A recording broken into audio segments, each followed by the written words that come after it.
ओम काळेश्वरी सर्वांना शुभ प्रभात। आज आम्ही आलो होतो वाईधोमच्या जे मंदिर आहे वाईधोमचं त्या ठिकाणी 4000 वर्षापूर्वीचं हे पांडवकालीन अतिशय सुंदर आणि प्राचीन ऐतिहासिक मंदिर आहे। सुंदर कलाकृती आहे।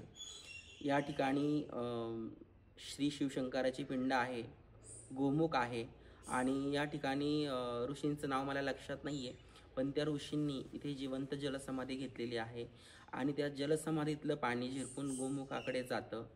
अशा प्रकारचं अत्यंत पवित्र हे स्थळ आहे आणि काळूबाईला जर तुम्ही जात असाल तर नक्कीच या ठिकाणी एकदा भेट द्या। आणि इथल्या पाण्याने बरेच लोक आंघोळ करतात। अतिशय पवित्र पाणी आहे आणि इथल्या पाण्याने आंघोळ केल्यानंतर आपल्या शरीरामध्ये पण खूप सुंदर पावित्र्य येतं आणि म्हणूनच आज आम्ही शिष्यांसोबत इथे आलो होतो। आपल्या घरच्या देवांनी आंघोळ घातली, आम्ही सर्वांनी इथे आंघोळी केल्या। खूप छान अनुभव होता। नक्कीच तुम्ही जर इकडे आले तर नक्की भेट द्या।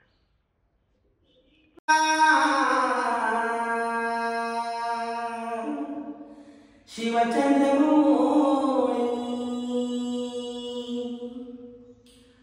फणींद्र माथा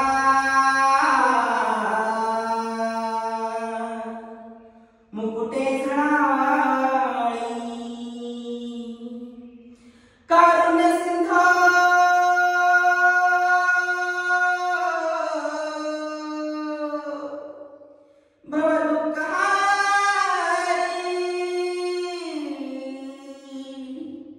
तुझे विना शंभो मज कोलतारी, तुझे विना शंभो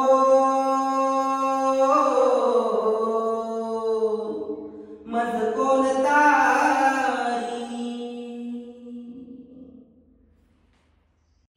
या ठिकाणी श्री लक्ष्मी नृसिंह स्वामी यांचं सुद्धा मंदिर आहे आणि हे असं ठिकाण आहे की या ठिकाणी तुम्ही बघू शकता दोन प्रकारचं नृसिंह स्वामी यांचं रूप दाखवलेलं आहे।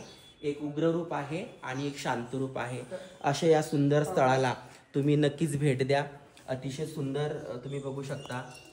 इकडे नंदी महाराज आणि या मंदिराची कलाकुसर अप्रतिम आहे। समोरच कार्तिकेय स्वामीचं सुद्धा मंदिर आहे।